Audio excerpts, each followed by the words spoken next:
सोलापूर कृषी उत्पन्न बाजार समितीच्या निवडणुकीचे चित्र स्पष्ट झाले असून आता सरळ 2 पॅनलमध्ये ही निवडणूक होणार आहे. आमदार सचिन कल्याण शेट्टी यांच्या नेतृत्वाखालील माजी आमदार दिलीप माने, सुरेश असापुरे यांच्या गटाच्या श्री सिद्धेश्वर शेतकरी विकास पॅनल विरुद्ध आमदार सुभाष देशमुख प्रणित पॅनल अशी आता ही निवडणूक रंगणार आहे. उमेदवारी अर्ज मागे घेण्याच्या शेवटच्या दिवशी बऱ्याच राजकीय घडामोडी घडल्या.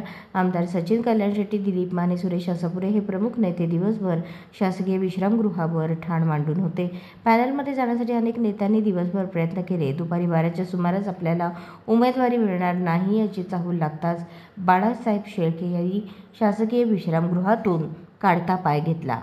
माजी संचालक सिद्धाराम चाकोते, राष्ट्रवादीचे नेते किसन जाधव, उपसभापती श्रीशैल नरोळे, काँग्रेसचे तालुकाध्यक्ष हरीश पाटील, माजी सभापती अशोक देवकते, बक्षी परगा माजी सरपंच विश्रांत गायकवाड यांच्यासह उमेदवारी अर्ज दाखल केलेले बडे नेते ठाण मांडून होते.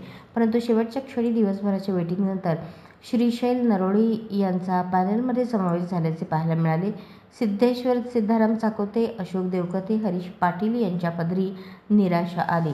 राजशेखर चिवदारे हे सुद्धा पॅनलमध्ये सहभागी झाले आहेत.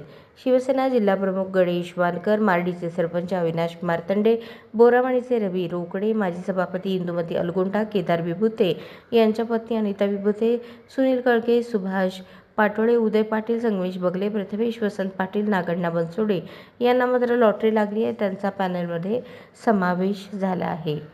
दिलीप माने, सुरेश असापुरे, राजशेखर शिवदारे, श्रीशैल नरोळे, प्रथमेश पाटील, सुनील कळके, रवी रोकडे, इंदुमती अलगोंडा, अविनाश मार्तंडे, गणेश वानकर, सुभाष पाटोळे, उदय पाटील, संगमेश बगले, अनिता विभुते, नागण्णा बनसोडे हे श्री सिद्धेश्वर विकास पॅनलचे 15 उमेदवार आहेत. अशाच नवनवीन अपडेटसाठी जनता राज्य न्यूज चॅनलला सबस्क्राईब करा, लाईक करा आणि शेअर करायला विसरू नका.